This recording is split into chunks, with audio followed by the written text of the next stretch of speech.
Hello ಹಾಂ sir. Sir ಇದು Bajaj sir ರಿಕ್ಸಾ ಒಂದು ಗಾಡಿ ಕಳಿಸ್ಕೊಡಿದ್ರಲ್ಲ ಹಾಂ ಅದೇ ಸರ್ ಕೂಡಲೇ ಸರ್. ಮಾಡಲ್ ಎಷ್ಟು ಗಾಡಿ 23 ಸರ್. ಎಷ್ಟು 23. ಓನರ್ ಎಷ್ಟಾಗಿದ್ದಾರೆ ಗಾಡಿ ಇಲ್ಲ ನಾನೇ ಫಸ್ಟ್ ಓನರು. ನೀವು ಫಸ್ಟ್ ಓನರ್ ಹಾಂ ನಾನೇ ಫಸ್ಟ್ ಓನರು. ಹಾಂ ಸರ್. ಡಾಕ್ಯುಮೆಂಟ್ಸ್ ಎಲ್ಲ ರನ್ನಿಂಗ್ ಇದೆ ಹಾಂ ಎಲ್ಲ ರನ್ನಿಂಗ್ ಎಫ್ ಇನ್ಸೂರೆನ್ಸ್ ಎಲ್ಲ ಮೊನ್ನೆ ಜುಲೈಯಲ್ಲಿ ಮಾಡಿಸಿರೋದು ಎಲ್ಲ ಫ್ರೆಶ್ ಇದೆ.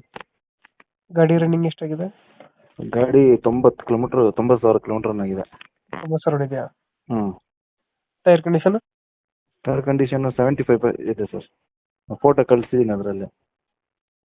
ಲೋನ್ ಯಾವುದಿಲ್ಲ ಗಾಡಿ ಮೇಲೆ ಗಾಡಿ ಮೇಲೆ ಸೊಸೈಟಿ ಲೋನ್ ಇದೆ, ಬಟ್ ಅದು ಕೊಡೋದಾದ್ರೆ ಕ್ಲಿಯರ್ ಮಾಡಿ ಕೊಡೋದು ಸರ್. ಕ್ಲಿಯರ್ ಮಾಡಿ ಅವ್ರ ಹೆಸರಲ್ಲಿ ನಾವೇ ಮಾಡಿಕೊಡ್ತೀವಿ. CNG ಗಾಡಿ ಇದೆ ಹಾಂ L P G with petrol. LPG ಎಷ್ಟು ಬರುತ್ತೆ mileage L P G long ಎಲ್ಲ ಹೋಗೋದಾದ್ರೆ ಒಂದು ಅಂಡೆ ಅಂದರೆ ಗಾಡಿ ಅಂಡೆ ಆದರೆ 350. ಹ್ಞೂ ಅಲ್ಲ ಲೋಕಲ್ ಎಲ್ಲ ತಿರ್ಗಾಡೋದಾದ್ರೆ 300-320